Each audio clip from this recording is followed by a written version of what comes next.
Welcome to the Creative Playing Podcast Network. Join us as we share our favorite RPGs, one-shot games, tabletop games, reviews of items, and convention panels, and other exciting things that we run into from time to time. Sit back and enjoy the show.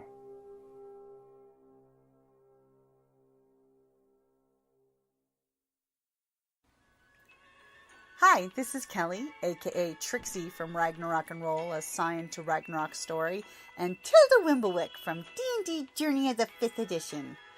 First off, I would just like to say thank you to everyone for listening to our varied adventures, as well as for rating us on iTunes and RPGpodcast.com. If you haven't rated us yet, we would greatly appreciate it if you could. And if you're looking for more ways to support our efforts, we are now on Patreon, a great site where you can help us continue making more podcasts, as well as some special surprises for our patrons. If you can, please look us up at www.patreon.com/cppn. Every little bit helps. And again, thank you for listening. Hey guys, Jim here with Creative Playing Podcast Network. Welcome back to #RPGADAY2018. We are now on the 19th. Yesterday it was art. Today it's describe what music enhances your game. So, I gotta say, I do love this question because I like using music at the game table. I mean, on the podcast you guys have heard that we use music, but on our non-podcasted games we use a lot more music. I mean, one of the features that I really do love is on Patreon, one of the folks that we support is Tabletop Audio. They have an amazing collection of ambiance music that you can just, pop on your desktop and just enjoy in the background. It's one of those of, you can sit there and all of a sudden, ping, there's music that immediately sets the mood, gets the group on edge. It's just like when you're playing, when you're listening to a movie and you hear the suspense music. You can, switch the channel and all of a sudden turn on that red alert klaxon that immediately will get the group tense. Like a classic Star Trek moment when the red alert klaxon goes off and the group immediately knows to shields up and get to your battle stations.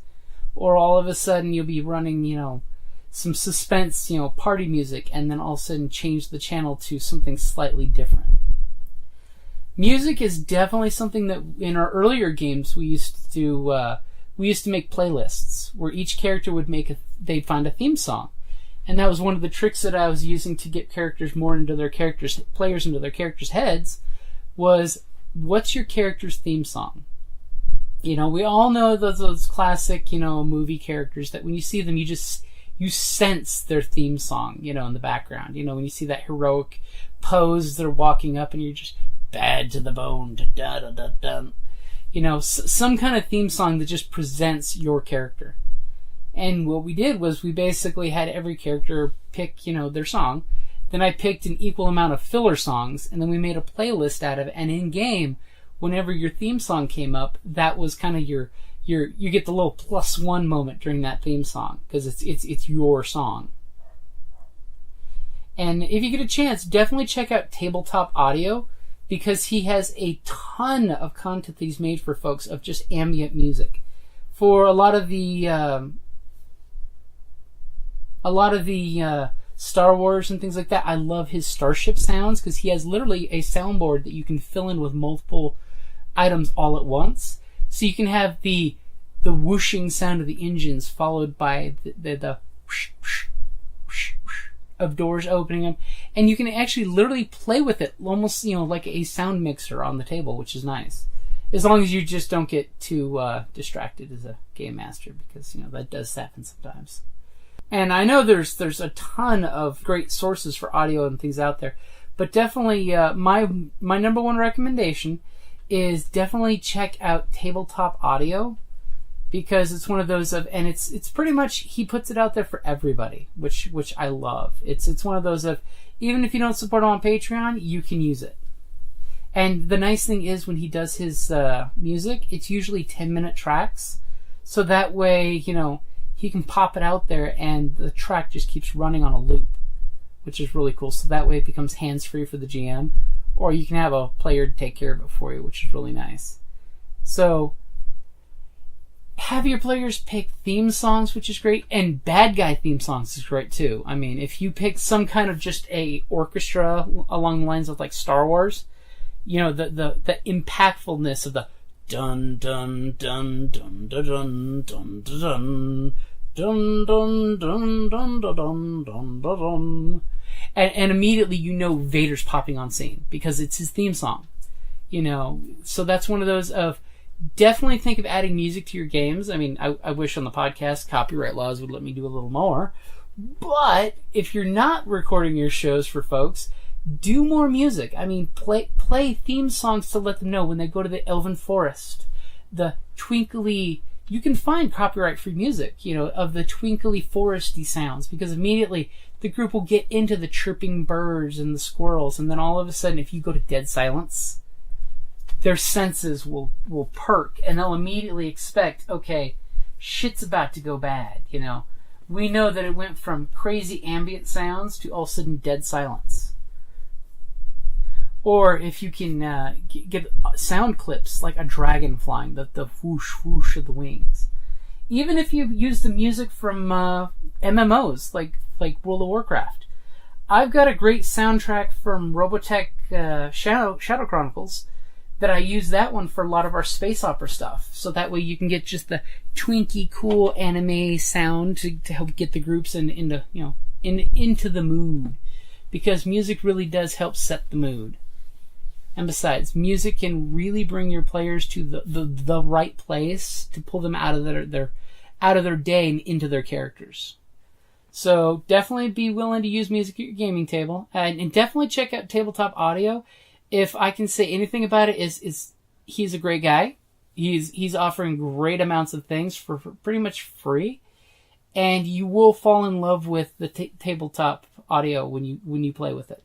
If nothing else, just get in there and just play with it. You know, you will enjoy it a lot, especially since there's like laser swords and blaster sound effects. There's swords, axes, arrows, all kinds of things. He's also increased it with a few new cyberpunk and a few more Lovecraftian, Cthulhu-esque soundtracks, as well as, but my favorite is still the droids from the space one.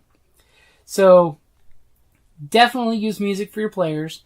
Definitely use music for ambiance, even if it's just the creepy, you know, like, think of Halloween, how much Halloween music adds to the atmosphere when you have just the creepy sound effects of the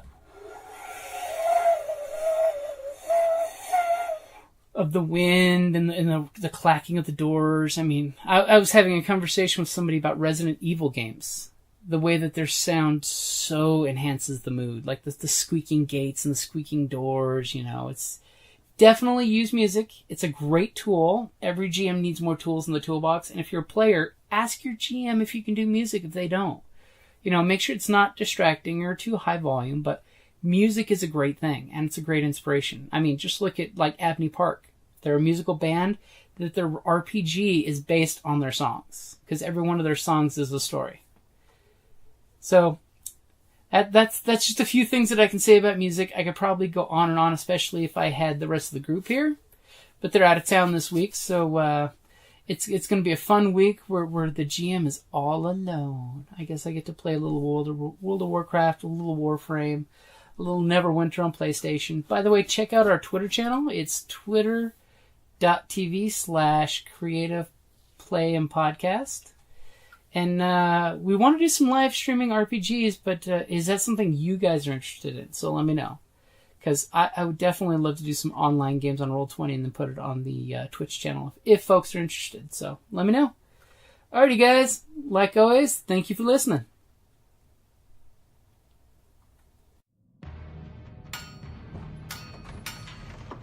Down in the depths of the mountain, we dwarves spend our time forging powerful weapons, mining precious gems and metals, and feasting like kings.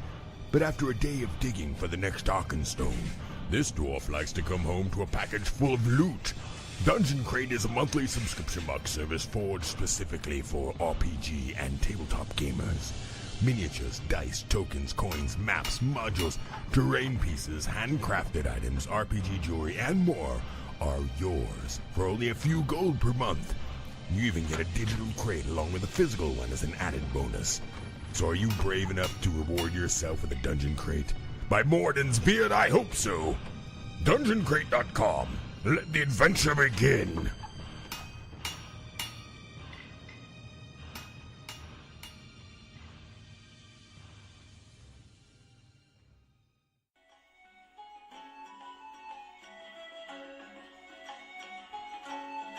Thank you for listening to the Creative Play and Podcast Network.